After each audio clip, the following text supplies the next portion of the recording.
Hey, welcome back, everybody. This is Michael Mirte of Evile, and we're back with our second episode. And I am Philip. I'm also in Evile, the bass player. But I can't believe we actually got to our second episode. What do you think, Mike? Yeah, well, this at least we know this is not a fly-by-night operation.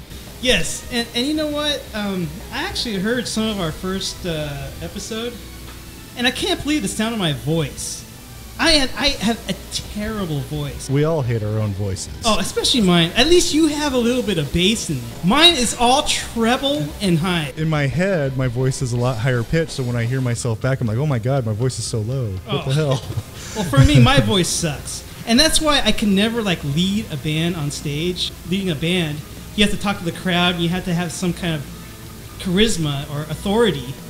And who the hell's going to be listening to my stupid little trebly little voice? Well, that's why I just yell from the drum set. Even if I don't have a mic, I'm like, come on, everybody! Yeah, because usually the deep baritone voice, it emotes authority. Sometimes. While mine is like, hello, everybody! That's why I can never be the center voice of a band, because my voice sucks. But I deal with it because it's the only one I got. Right. How have you been since the last we met? And thank God we got to the second episode. My God, that first one was a doozy. But we've got some good responses from it. Yeah, and since then we also cobbled together some videos to the music that we had. Yes, and Annie is definitely pleased about some of the recordings and videos we've coming out with. And I just want to start right off is we've released one of our theme songs for our band. It's called The Loss. Yeah, I really enjoyed The Loss the first time I heard it. Yes, and we had a friend of the band come in and do some session vocals on the song. And I guess without further ado, let's just play it right now. All right. And here is Evile Annie. It is called The Loss. Enjoy. Yeah, please enjoy.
Okay, and we're back. There it was. That was The Lost by Evile Annie. And with us in studio, we have the girl that actually sung that song. And what a hell of a job she did. Here is Sin. Yay. Thank you for coming and joining us. Thank you.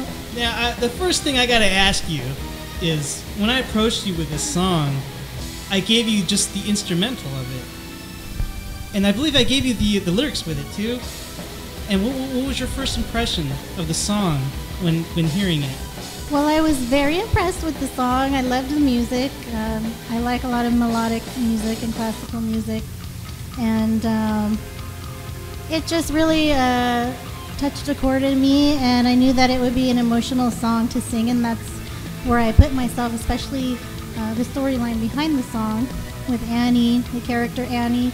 And so that's where I went with it. Yeah, because the emotions of the song, I remember I specifically told you, it's that of desperation and sadness. Mm-hmm. Because a part of the song is the lead character, which is you represents the singer where the doll, where the spirit is inside of the person, and the doll leaves the person for a day, and then they reflect back of how awful it was without the doll. And I remember when I showed you the lyrics, you ended up changing some of the lyrics, some of the syllables. I remember I forgot why you did that. I just made part of it me. If I sing a song or I write a song or a lyrics to a song, it has to be part of me. So like I said, I put myself in that place as the person possessed by the doll. Yes. And what would I think if that happened to me or I was going through that? And so that's where I came up with it. Did you feel at any point that the melody of the original lyrics were too choppy, not as flowy as what you ended up having? Well, that's why I also changed some of the lyrics. Yes. So. Okay, because I remember I approached you with this song, and I think I only gave you like 2 days to be prepared for the song, right? It was only about 2 days. Right. And plus, you've been retired for a few years, quite a few years from being out.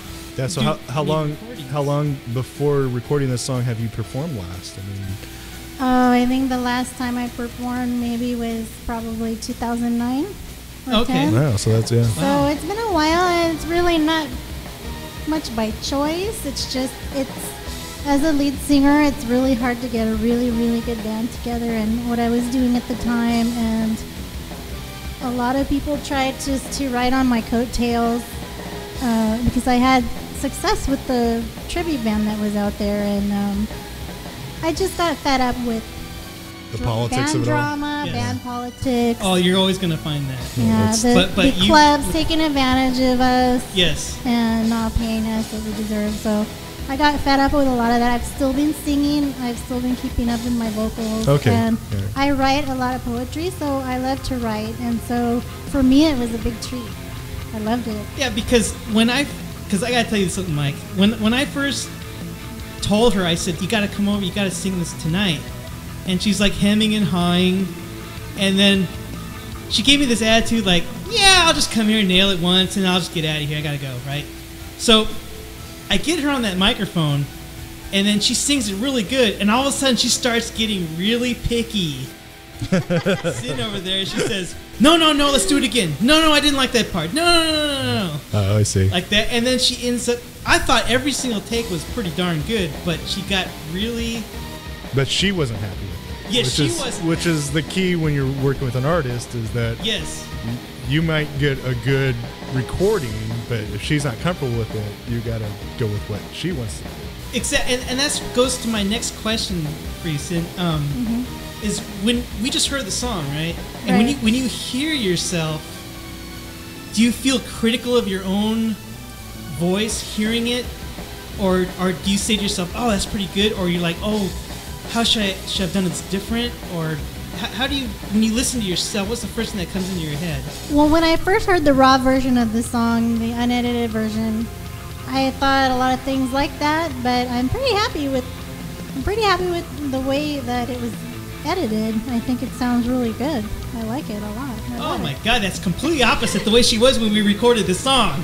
Well, you know, I was. Are you usually self-critical about everything? Like Phil over here, he's always self-critical about everything that's going on. Well, I'm a perfectionist, so I just wanted it to be perfect, and I don't think there's anything wrong with that. I mean, as long as you're pleasant about it. Right, but are you ever totally satisfied, or are you just like, oh, that's just good enough? Yes, there were many takes where I said, hey, that sounds perfect. Okay. So are you totally satisfied with this? Yes. Oh, wow.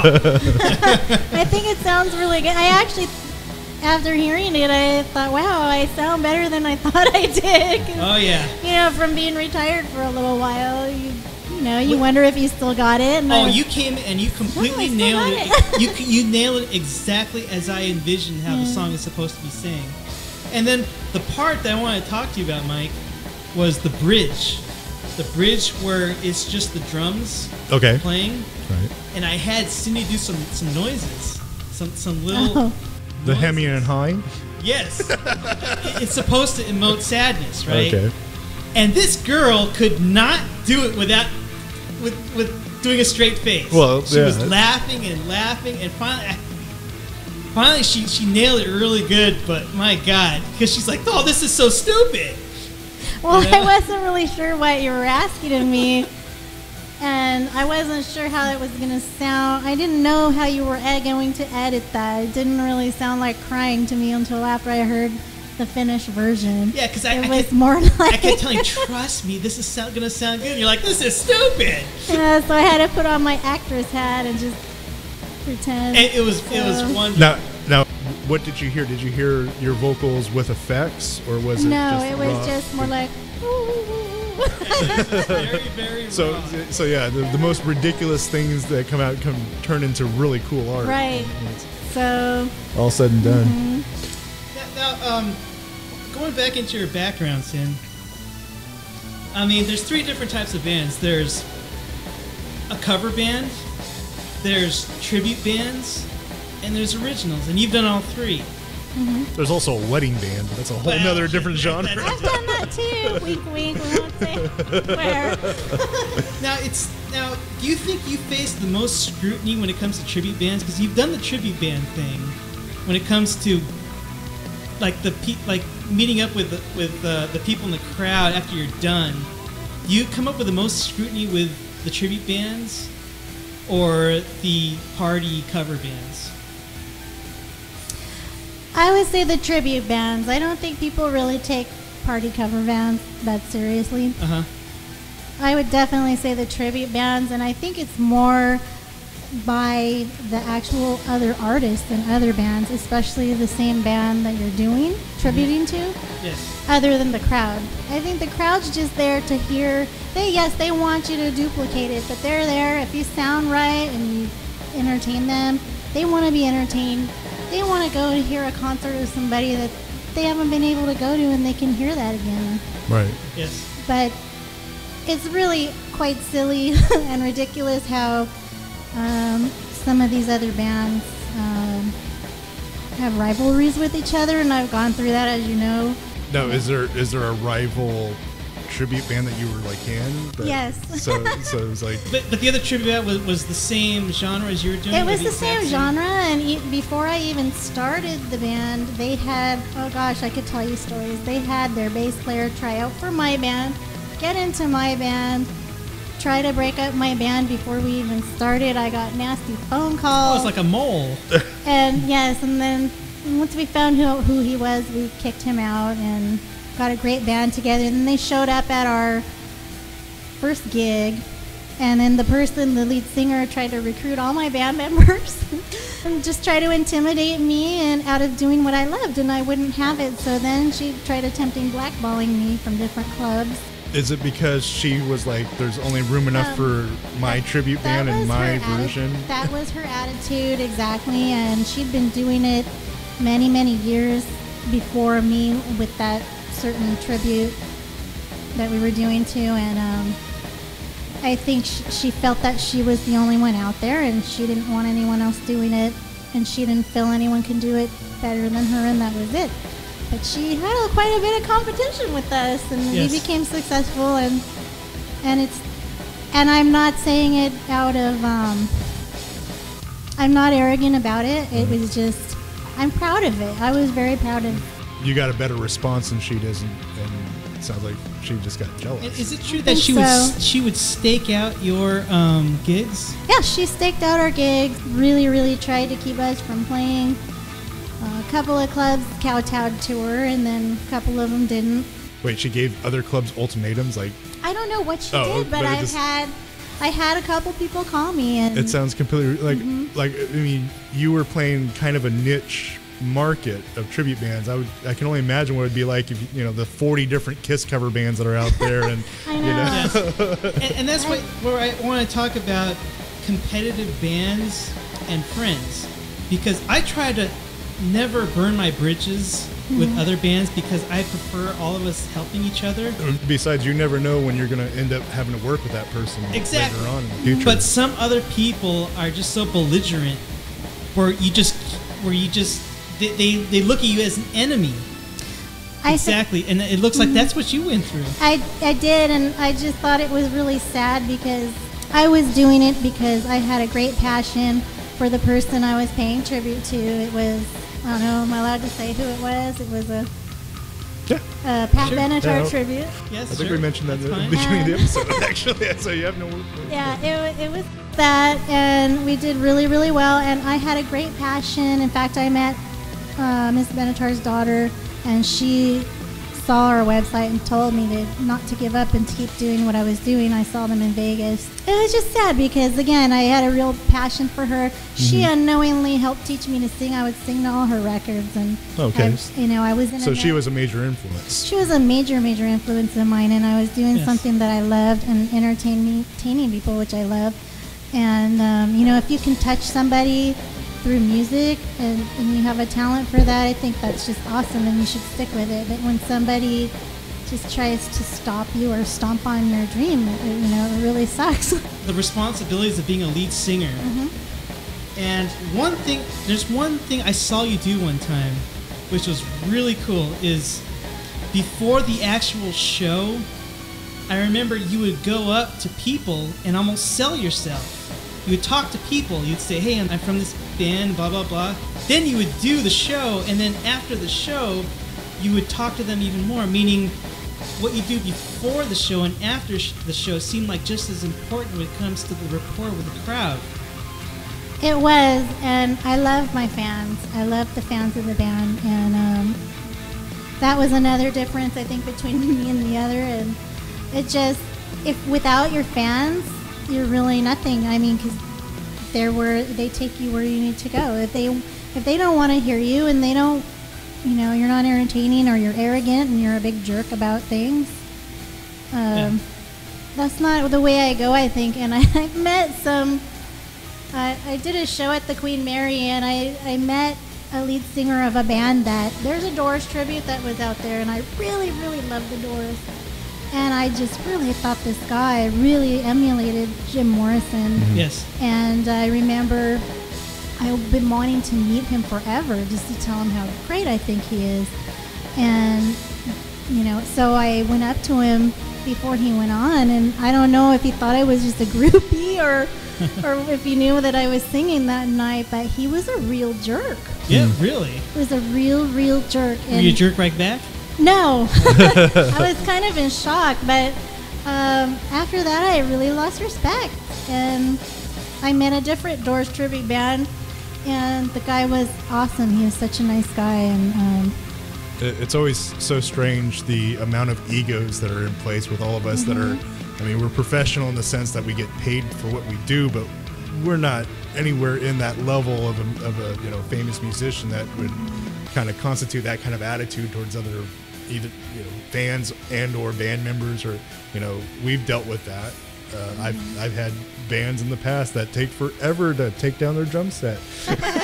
Well, another thing that's weird that some people do in tribute bands is they start, I don't know if it's a mental thing or what, but they start thinking that they are that person. Right. And people come up, people I've talked to about it say, no, that can't be. But they they do. They take it to that whole new sociopathic level where they're enveloping the artist, and And they're I like, find it quite amusing, but it's kind of sad too. But you know, what can you do? Yeah, because there is a certain level of responsibility that comes with being a lead singer, and even when you least expect it, you're still representing the band, Right? especially in this. the band that you're tributing. You mean? Yes, Okay. or pretty much any band, and Oh, especially right. in this age of the internet and Facebook and all that stuff. And do you ever sense like there was almost too much on your shoulders when you're doing most of the work, and your fellow bandmates are kind of lagging behind? Yes, I've gone through that in every band I've been in, and there are people that do help out and hold their own and help you. But I did manage the band, a couple of the bands I was in, and book all the shows and book the rehearsal studios. Yeah. So you had to wear a lot of hats. I wore many hats. And what would your response if you would ask them to help out? Would they just say, no, I'm too busy drinking," or what? For the most part, in the last band I was in, for the most part, they would help out, which was awesome. But I guess some of them would just say yes and flake out and not show up, and they didn't really last very long. And like I said, I look for people that are passionate about Yes. what they're doing, and I'm a little bit stern with that. Yes. Over the years, I've become more pleasant about it and more patient with it. Okay. But I will just get rid of somebody that doesn't help out after a while. Is that one of the reasons why you kind of retired, because you were like burnt out? More frustrated than burnt out. Oh, we've all been there with this local scene. And kind of dance stuff. sad, Yes. and that people, and I still have ex-band members that will get these great ideas. Yes. Sin, call me up, learn all these songs, let's go do a set. Well, how much is it going to pay us? Oh, well, I don't know, I haven't found that out or didn't ask yet, or, and I won't do a show really anymore unless we do get a little bit of, payment, because too many people just take advantage. The things to of get her out of bands. retirement. Too many people. Well, I mean, Not only that, I'm not. the last Evile Annie show that we got paid, the huge sum of $5 a person. Yeah, we barely That's another thing. That's a whole other got thing. gas money to go home. You have to have somebody standing at the door, because if you can have. I had a full house of people come in. Yes. And one night at a club, and the gal that ran it said, only a few people came to see you, and I knew that I had at least 50 people there that I knew to see me. So you really have to have somebody watching for you, because some of these club owners and booking agents, unfortunately, and I don't want to say they're all bad, because they're Right. not all bad. There's Yeah. great people out there. Yeah, Yes. and it's all dependent on the type of promoters that are out It there. is. I'm and, not saying they're all bad. There's a lot of really great ones. and obviously what the night's take was, and then they go, oh, we can be a But little bit more generous with you because we actually made a lot more in the bar. Right. And it's those all are the about cool. getting the heads to go inside. And you the just have club to or be the place. careful. Right. You just have to be careful, and that's another reason I retired, so to speak, is just the cutthroat of it. The cutthroat Yes.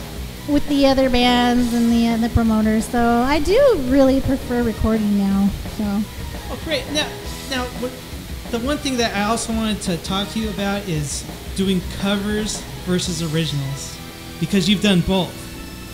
Now, when you do originals and then you do the tribute band, which is covers, do you feel more of a sense of accomplishment when you do the originals, knowing that they're your own lyrics and you're sung your own way? well, what's really, really cool is to see somebody out there singing along to your song that you wrote. Yes. You're thinking, I wrote that. I've been at the Galaxy Theater looking down at people just singing along with me to my lyrics. It's just amazing. Yeah. And like I said, I love writing and music and lyrics. But also there's the sense of accomplishment or satisfaction, if you will, to tributing someone that you really like Yes. or doing a cover to a song. I mean, if you can nail it and people love it, and you know, I think that's awesome. Also, Yeah, because Mike, I always looked at when you do covers, it takes skill to do covers, but it takes talent to create your own music. If you know what I mean, because it's your own stuff. It's like your own originals come from your heart, Right.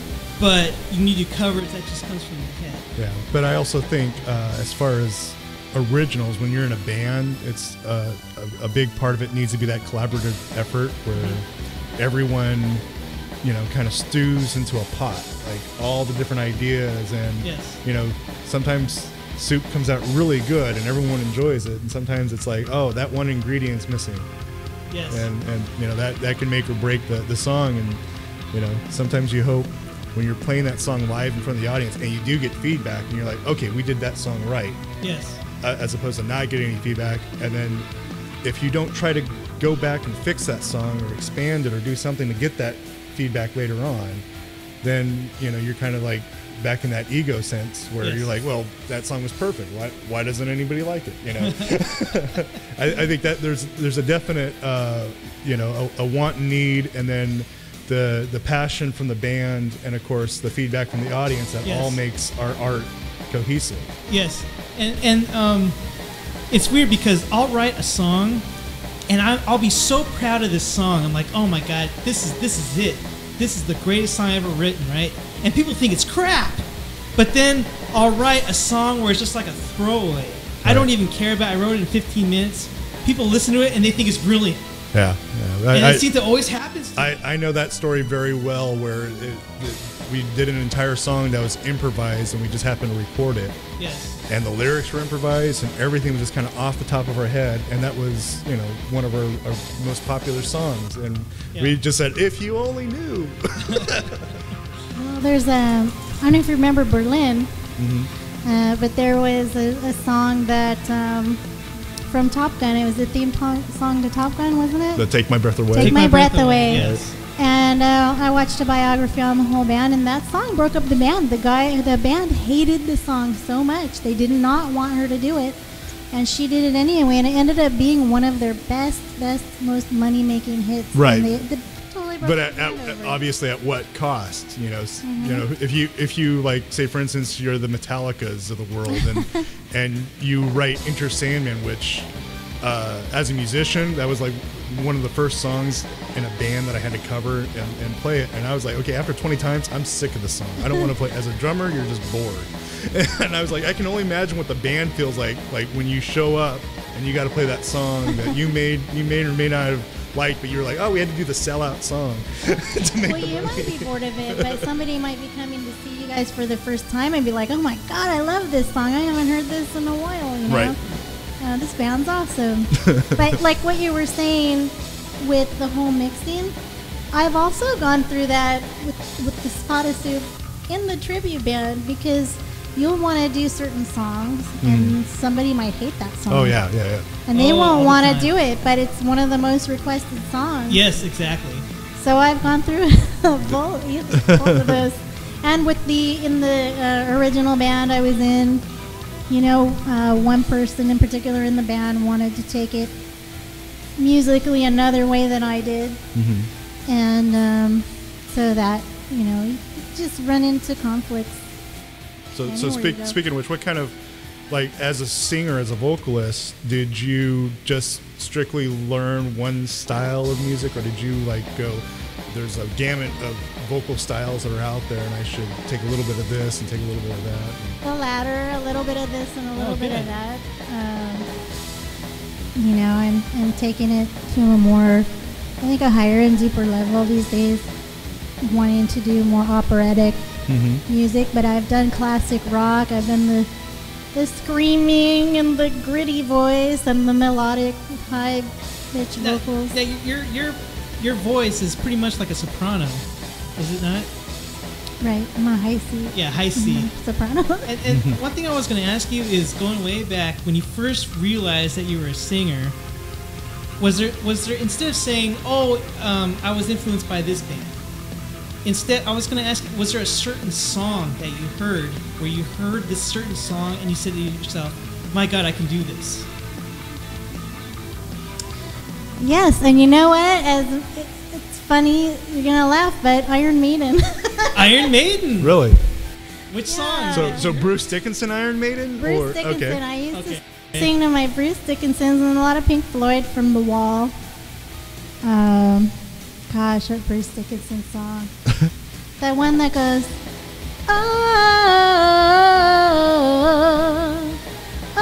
Oh, jeez, I can't. That's on the tip of my tongue. I can't think of the song. I know, but you did the keys I right. would just rock out to that. Oh, I would sing it loud and proud, but not like now, because we're on radio. But Okay. oh God, I love that song. I loved Iron Maiden. I loved singing heavy metal, and then I, went And then doing Madonna, different songs, but I kind of have a wide range. Doing the Benatar stuff really widened my range because it actually helped me to sing lower vocals than I was used to singing at all.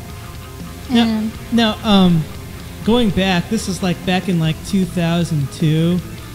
I was in a band, and what happened was we used Sin over there as a fill-in vocalist because we're looking for another vocalist. Okay, so And we used her as a fill-in, just kind of our situation we have now. yeah, kind of exactly. We used her as a fill-in just to get us by through the songs, right? And next thing you know, she's doing pretty darn good. Mm-hmm. And we decided to keep her. We were like, forget looking for other ones. And I believe that was your first band. It was with us, right? it was. Did you do any showcases or anything else with anybody else, or did you do karaoke? What was your performance up until that point without being in his band? Yeah, I never knew before. Singing in the shower. I mean, that was your audience? In the car. Yeah. So this was your coming out of the shell moment too. Yes. Right. Not only So being in your you first never band. actually had a microphone in front of you before that band that you sang with us. No. Oh, okay. But you always knew, deep inside, you can do it. I knew I could do it. I mean, when I was younger, my mom tried tape recording me in the shower, and her and my grandma wanted me to try out for Annie, and really you bad. got the hair. When Annie first came out. And isn't that funny now? Because I sang for Evile. And Yeah, which our icon is right behind you in our Annie. case. And she does approve of you. Oh, great. Thank you, Annie. So, All right, one of the things I wanted to ask you is, since you're not singing in a band anymore and you just do studio stuff, and that when you're invited to see a live band and you go and you see them on stage, does that pump you up, give you some adrenaline of wanting to do it all over again? Or do you look at it and you just think of stuff that makes you not want to do it anymore? oh no, yes, definitely. I miss it quite a bit, and I always want to be up there singing. It's what I love to do the best. But then, afterwards, when the adrenaline wears off, and then think about some of the things that aren't so flashy about it's not the singing that I don't want to do, and I miss being on stage terribly. Yep. I always want to be on So let's stage. put this scenario. What if you went to see your rival Pat Benatar band, and she just happened to fall off stage, and they say, "Is there a Pat Benatar singer in the house?" Oh, I would totally raise my hand. I'd be like, what's that show, Welcome Back, Kotter, where the guy, ooh. Or Shaq. That would be me. I might even be the one that tripped her. No. Just kidding. or even would you feel that you have the confidence even today, seeing that you have saying you go to a Las Vegas show and there's Pat Benatar, and she gets laryngitis or she loses her voice, and Oh my God. would you feel that you could do that? Oh. Like her daughter goes, "Oh, I know, Sin's out in the audience. Let's get her." Oh gosh, I would be so nervous, but that would be probably the chance of a lifetime. I would be just flabbergasted, flattered, and honored, but I would give it my best shot. I would hit him with my best shot, so to speak. Gosh, that would be a dream come true. I wouldn't wish laryngitis on her though, but Well, as far as your future is concerned, do you see yourself being on stage anytime soon? And if so, what kind of band do you think you may try out next? That's a hard one. I've actually, believe it or not, been thinking of vocal coaching and doing some opera. I'd like to try to possibly learn to sing opera. Oh, okay. Or if I'd like to be in a musical or something like that, you know. Having so many hats, being a lead singer, and it being your band. Yeah. I would do the same exact band over again with a lot of the same band members. Do you ever look into ads for people that are looking for lead singers and going, oh, that sounds like something I might want to do? I have, but then, I've gone to auditions, but there's some creative differences, or, the person that gave me their original song I've had where I sang it, and even their band loved the way I sang it, but I did change some of the lyrics around because it wasn't written properly, or I'm a perfectionist, and I don't think they took it right. They got all anal on you and didn't want you to alter anything? That's kind of like, well, we're going to still try out some other girls. But I could tell it was because I changed some of their stuff around. Yeah, that's sometimes a real tough thing to figure out when you audition for a band is, do they want exactly what they recorded and what they've written and what they're used to? Or do they want you to come in and show them that you're going to be a new member in this band that's going to do some wonderful things that maybe they never even thought about? Mm-hmm. And then, just creative differences sometimes. I've thought about it, but right now I just don't have the time. Okay. So. And then plus when you do gigs, I remember in the past, you would be the one that would deal with some of these promoters and club owners, right? And then they would give you offers about the ticket sales, because sometimes they want you to sell a certain amount of tickets, or if it's not tickets, you'll invite people, and they expect you to have a certain amount of people to show up, and then you invite all your friends and you do all the rounds, and then what happens is you'll have 50 friends that promise you that they'll be there front and center. I can't wait to see you. You get all pumped. Oh boy, right? And then it usually happens at least an hour or two before the actual show is when you start getting text messages when they say, "Oh, I'm sorry, I can't make it," or "Oh, I couldn't get a babysitter," and it'll just be the last minute. It's just one text after another or a call where they can't make it after all. And I'm sure you've been through a lot of that. I have. And I think the ratio is for every 10, was it 4 show up? Oh, I get the new one, which is the Facebook. Oh, was your show already? Did that already happen yet? Oh. Oh yeah, I've had that happen. I've had band members that I had to let go, withhold tickets that I had to give money to the promoter for. I've had band members show up really late with their tickets and their ticket money, and had to cover for them. That's when the promoter would have some kind of quota. Where you had to have a certain amount, and then if you can't get that amount, you have to make up the difference in cost. Yeah, we call that pay to play. Pay to play. Pay to play. That's everyone's nightmare. Yeah, well, and that's especially the bigger venues. That's their main breadwinner, where it's you have to sell 50 tickets per person or whatever, and it's turns out to be a $600 show that you got to play. Well, it's out of your pocket. Yeah, I just think that's awful of promoters to do that, especially at the bigger venues, because they make well over what we make in the tickets just on their sales of drinks. Right. And load and food, depending on where you're at. So, because I noticed when you first started, you would invite all these people, and then when they didn't show up, because you were so green, you kind of took it a little personal. But then, as time went on, you kind of got desensitized to it. Did you not? Yeah, I think that probably happens a lot. You get all psyched, and you want people to come and support you, and then you really, really learn. I think being in a band, you really learn who your true friends are, and who your not so true friends are. So, or at least who are fans of your music. Well, and fans of your music, but as people can people do strange things when they're in a band with you. You know. No, you got that right. So, but there's so many also though on the flip side, there's so many wonderful people out there. Yes. And talented people, and they're just awesome people. So it kind of evens itself out. Right. Evile Annie is influenced by a lot of movies, a lot of movie visuals. Is there anything else that's like not rock related, I should say? Or music related? Well, maybe not rock related, but Yeah, music related. Rock related. Like instead of usual heavy metal, rock and roll stuff, is there anything else like polka, Irish jigs, or any kind of opera that influenced you to sing?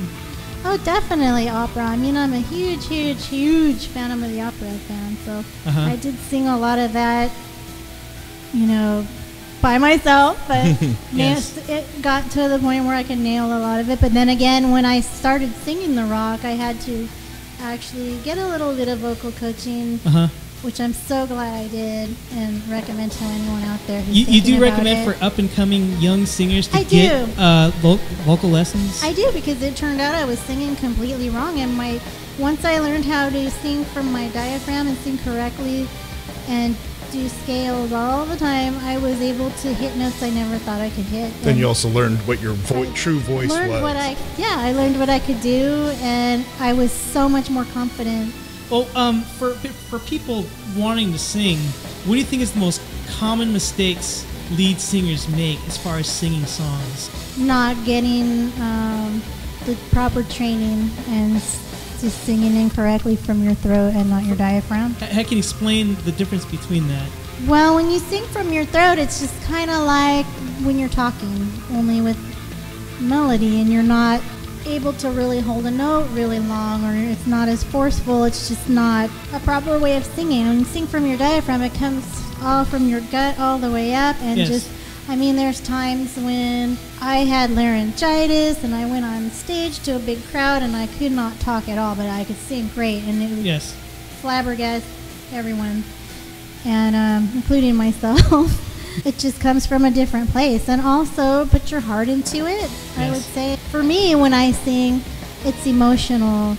Even if I'm singing a cover tune or a tribute song, I still can think of a story in my head, past relationship or a family member, or a situation I'm in real life, that I put my emotion into it. It'll remind me, or I'll think of that. So you're giving the lyrics more depth by kind of putting character into it.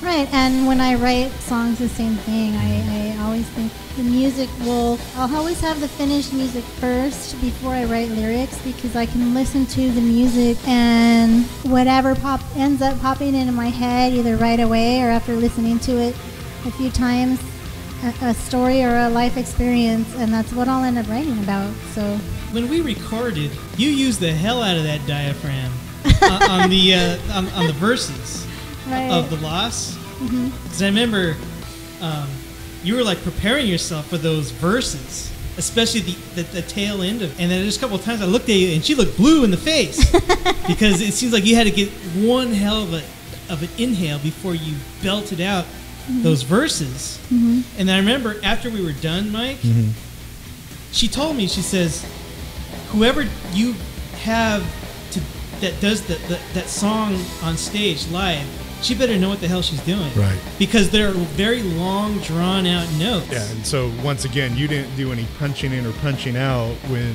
she was starting to phrase and be like, okay, I'm out of breath. We got to go back. No, those are not. So this is all one continuous take. Yes. And I even asked her, I said, on a scale of 1 to 10, 1 being easiest, 10 being like super hard, she gave it a 6. Okay. And you told me on The Loss, it's not super hard, but the singer that does this song has to know what she's doing. Well, I think you have to have voice control is the keys, because not only do you need the air to expand and to project, but you also have to get that same note and then keep going down the scale, which you wouldn't be able to do if you sing through your nose or sing through your mouth. Yeah, no, don't sing through your nose. I just know a lot of amateur singers, especially when you go to karaoke. That's what I mean. You see a lot of people, they think that they can control the note when they're singing, at that comfortable space where they go, oh, I could sing nasally, and I could feel that's where the note's supposed to be because the vibration or whatever. That's another problem from singing in your head or in your throat is it's going to end up sounding nasally. Right. Yeah. But one thing I want to add to that. Yes. And you know who it is. Okay. Is that I can give advice to is if stop singing or take lessons. If everybody's telling you have no sense of pitch, because I've seen people just think they can sing and it's terrible. Yes, and we've talked about that in the past, Mike. It's weird because they'll have a good sense of pitch with instruments. Right. But then when they go to sing, it's like they have no pitch, but they think they hear themselves and they think. So I'm not sure how that happens. Well, it's that same kind of projection of what you see in yourself in the mirror. And some people are super critical of how they look. It's the same thing vocally. It's the same thing artistically. Sometimes you get someone that thinks they're an awesome guitar player, bass player, drummer, and you're just like, okay, you're in your own world because the reality isn't true. So yeah, because I always tell people you have to know when you're bad. You know what I mean? Some people just have no sense of knowing when they're not good. Right. They think they're good, but the whole world think they suck. Well, I mean, and it's not so. There's obviously to me, it's like there's degrees of suckage. Yeah. like you can play the notes on, like, let's take a cover tune for example. You can play those notes right, but if the rhythm is off, if it's like, oh, here comes the hard part, and I'm going to slow down because I can't get those notes exactly right, but I got through it, and hope that no one noticed when in fact everybody noticed. Yeah. So Cindy, when you're bad, you know when you're bad, right? Yes. That's kind of subjective. I do, and I'm not arrogant. I don't have an ego. I know. I'm just that's professional. I know when I'm bad. Because mutual friends of ours don't have that. Yeah. They sing and they think they're a singer. Right. Well, and then there's also it's horrible. There's humility, and then there's the false humility where it's like, I'm modest. But deep down they're like, oh, I'm this shit.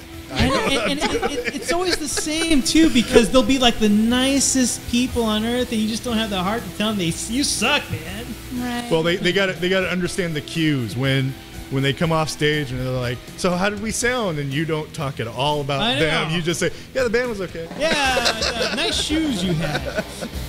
I love the guitar. Exactly. and they'll be tone deaf and they don't realize they're tone deaf. If they were an asshole, that's much easier. I'd say, hey man, you suck. I mean, I don't care. That's one of the major reasons why when I came into this band and we were rehearsing, I introduced the idea of the camera. Because when I was a kid and was playing drums and stuff like that, I had no idea what I looked like.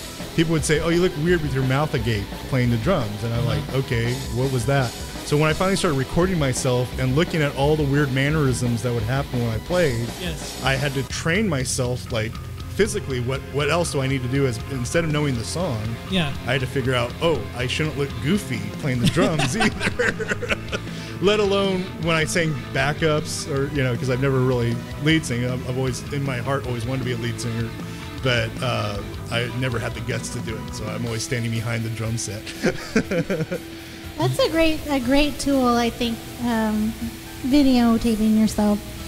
Because I've had shows where I thought, I nailed it, and then looked back, oh my god. Right, and then on top of that, helps you learn. You're also that some people aren't, but there's also that little bit of you're a little bit more overcritical than like your parents, of course. Your parents are like, oh, you were lovely, you were great, but you're like, oh yeah, I look like a goofball, and I know it. I gotta tell you one thing, Sin. On our first podcast, we revealed a lot about Evile Annie, about the origins of when the first thing started. And I mentioned on there that you were one of the influences as far as visually of how and why I started this band. And I wanted to know if you ever knew that, or was this recently that you knew about it? I'm not sure if I mentioned it to you years ago. Back in another band years ago, I remember you mentioning the doll and things like that. But at the time, I was I was kind of going in a different direction, and I don't think. Yeah. And the band members that we had at the time, I wasn't sure. How do you remember how they felt about that? I wasn't sure, but I think they were more wanting to do a grunge thing. Yes, exactly. And we were doing something else, and it kind of ended up with all the creative differences, went our own ways. Just sort of killing everything because everyone wanted a different direction. Right, and so it didn't work out. So I wasn't surprised when you told me a little bit about it, because I remembered that, but we just never did it. Yeah, and just the doll itself was also a little bit inspired by the way you look in your hair and stuff like that. If you take a look at the hair. I know, I see it. And, I'm not sure if you knew the full story of that, but that is true. You were a little bit of a major influence of why I even started this in the first place. Well, at least the inception, from what I understood. Yes. that spark came from... That initial spark came... And the thing is, she didn't even do anything. She was just sitting there. Right, but, we get visions off the weirdest things sometimes. Yeah, when I did that, she wasn't even singing yet. Right. She has never been a microphone. It was just the visual of it. And that's what inspired me. And next thing you know, my God, she can sing. Who would have thought? Yeah, well, I'm very, very flattered and honored about that. And another thing I was going to talk to you about as far as being in a band is what I do is I always separate the friendship from the bandmates. Meaning they can be a really good friend but a shitty bandmate, right? Or the opposite. And then when they quit, I don't take anything personal. They can still be my friend outside of the band. And I see some people, they mix the two too much, where they're their friend and a bandmate. When they combine the two and then they leave the band, they get all frustrated. And next thing you know, you lose the friendship. And do you separate the two like I do, or have you guilty of doing the wrong things with that? No, I mean I never had a friend that became a band member. It was always band members and they became friends. I've never taken it, maybe once I've taken it personally, but got over it and stayed friends with the person. But normally I don't take it personally if the person leaves, but I have had many people get pretty with me for letting them go. Yes. But I think it happened mostly with the success of the band, and they started getting an ego. Oh, that's everywhere with this stuff. And a lot of people, unfortunately, not everybody. I'm still really, really good friends with many, many people in the band that I've been in, bands I've been in, with the exception of a few. But a lot of them, I just got the feeling that, and this did happen, they wanted to get in the band really bad, did a show, got themselves on video at House of Blues, and then left the band and went to another band and said, hey, look, I played at House of Blues.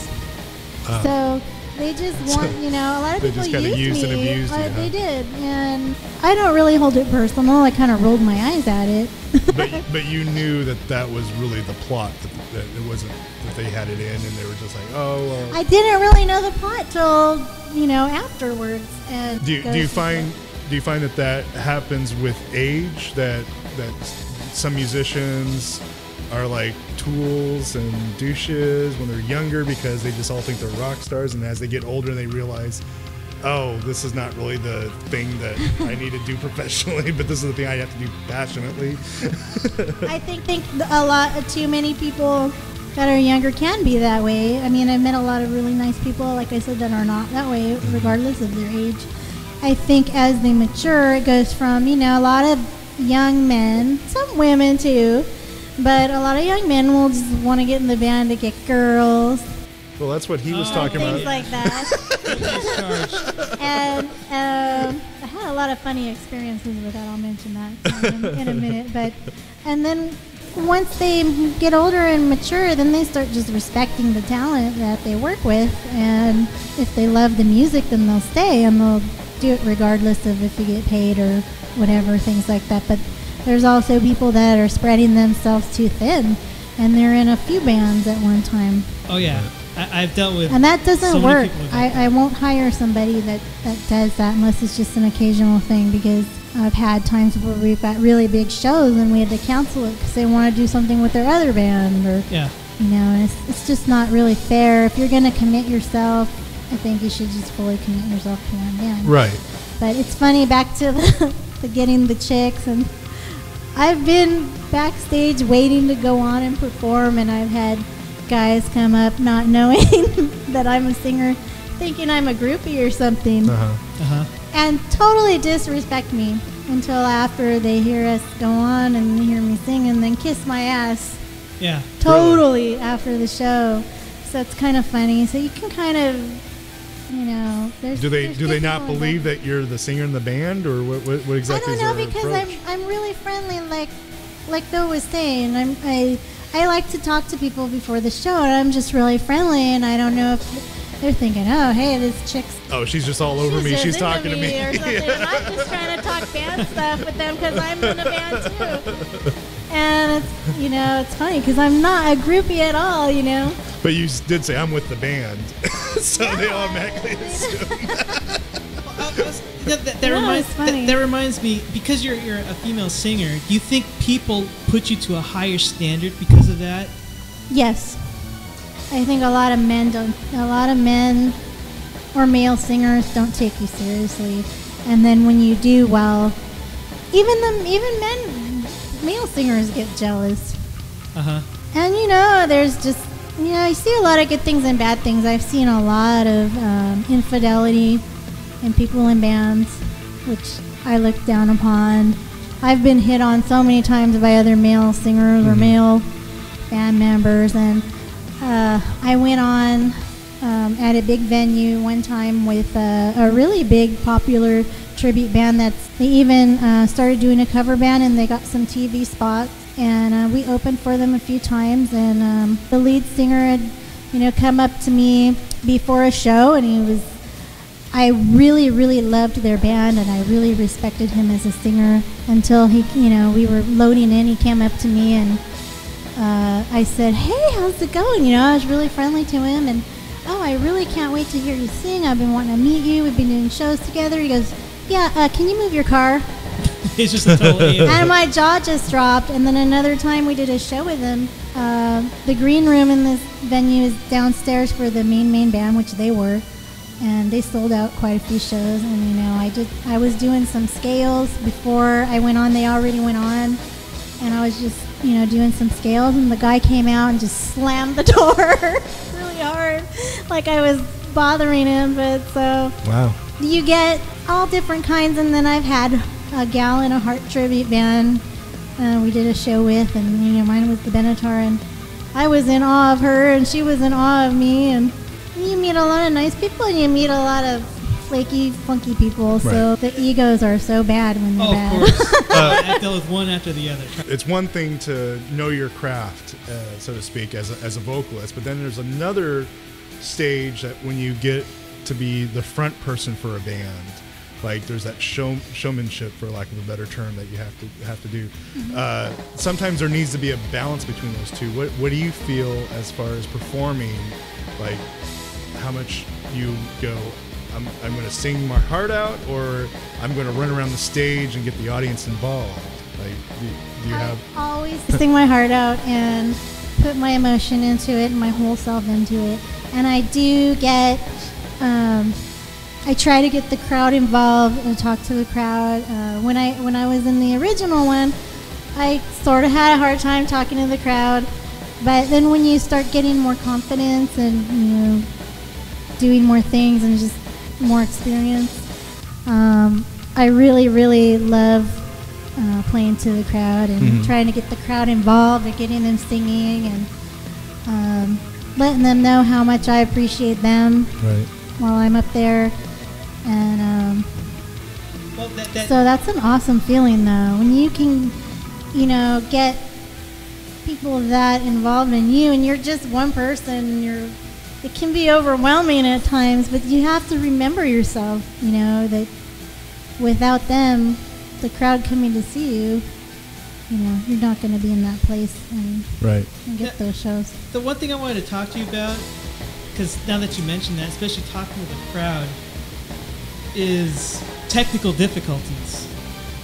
You see, when people want to start a band, they think everything's going to go just fine up there. Oh, but no. you never know what's going to happen, where a fuse blows, a kick drum mic goes off, and then you as a singer, you got to talk to that crowd. You got to ad-lib and say something, whether it's funny or interesting. But is that something that you practice, or is that something that just comes natural? Because here you are with all this time and the guy's working, you got to say something. It's a little bit of both, mostly a lot of improvisation. So you just have to be confident and try not to let it thrall you. I've had a guitarist during a really big solo break string and panic and run upstairs and try to borrow someone else's guitar at a big venue. I've had my microphone just completely go out and had to grab the backup singer's microphone. Yeah. And you can't sit there looking like a deer in the headlights. You're like, oh, you gotta think quick. Yeah, and then just, when the song's over, then you just gotta play to the crowd. If you can make them laugh, if you can get them to laugh, that's great. If you have a really forgiving crowd, that's awesome. And now, what do you think is more troubling to you on stage? Because for me, there's two different things that can be potentially embarrassing. There's the technical difficulties, which is acts of God, a mic going out, a chord going out, and then there's the human mistake as far as like someone hits the wrong note or someone hits the wrong spot. What do you think is tougher to deal with on stage, the technical difficulties or the difficulties of your own band members hitting the wrong notes or the wrong spots? I would say the human mistakes. Okay. Definitely. And I've had that happen. If you can pull it off, if you have technical difficulties, you can, a guitarist, if he's good enough, he can play the note on another string and make it sound good or halfway decent. And, you can let the crowd know, hey, sorry, we're having some rough times, something like that, in a funny way. And But if you're, out there playing and you hit notes and it's making people cringe, or you play it back, I'm sure, you tape yourself or you tape your band, you play it back and bad things, you hear those things, then it's just, for me, it's humiliating. I feel like it's almost myself that did it. I get embarrassed. I do. I have to admit, I get embarrassed if that happens, and I have let people go. I had a guy once in a band that, it was weird because when we tried him out, he was so good, and I thought, oh my God, this guy's great. We're gonna have a great, rhythm guy. Yeah.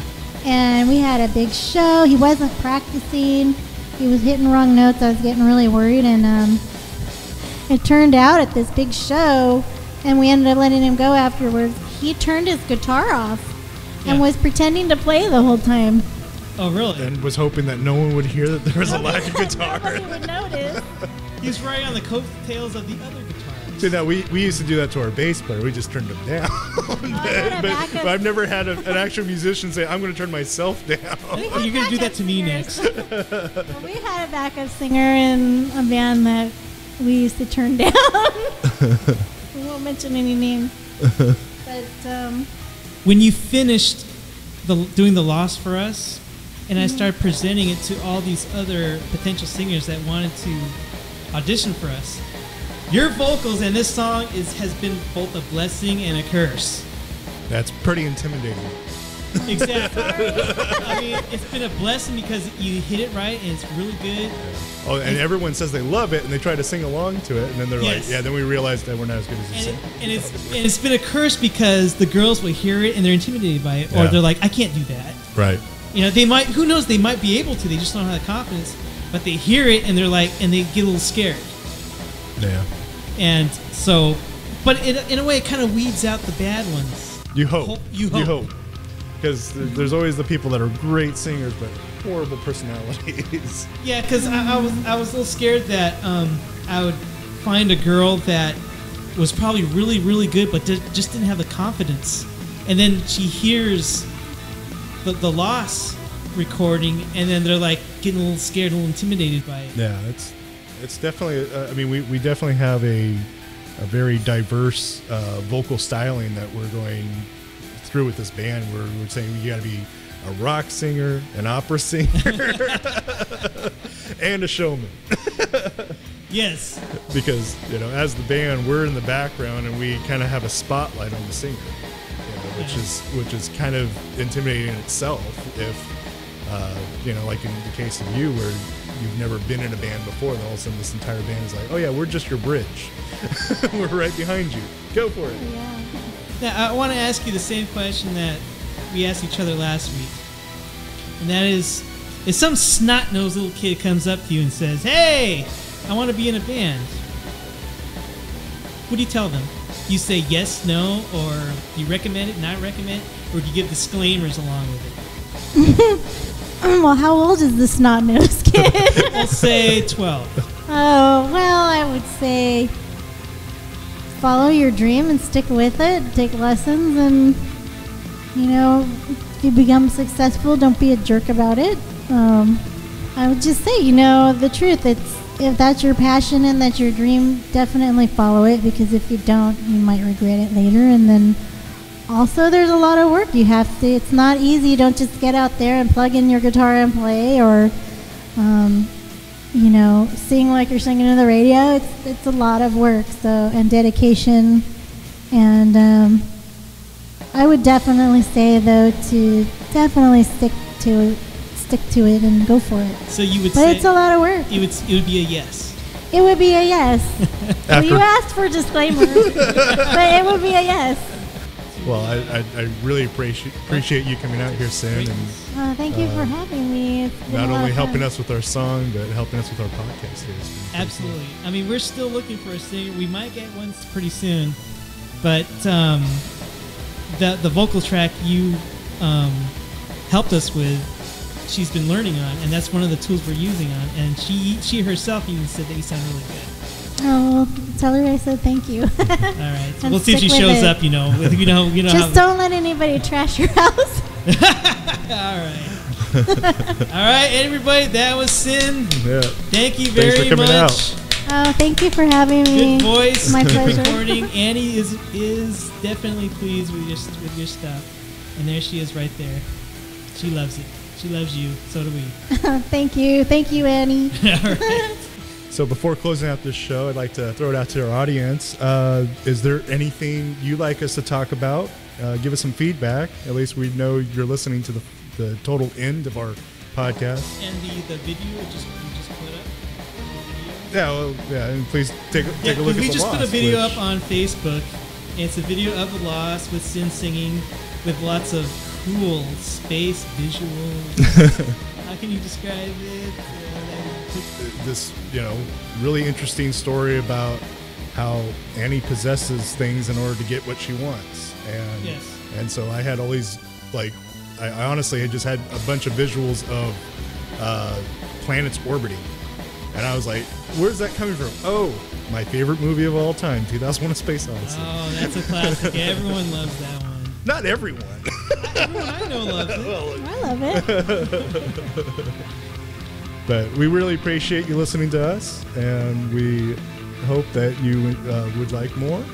All right, that's it. All right. Thanks very much, everybody. And thanks again to Sin. Thank you. Thank you very much, Sin. Thank See you you. next episode. All right, good night, everyone.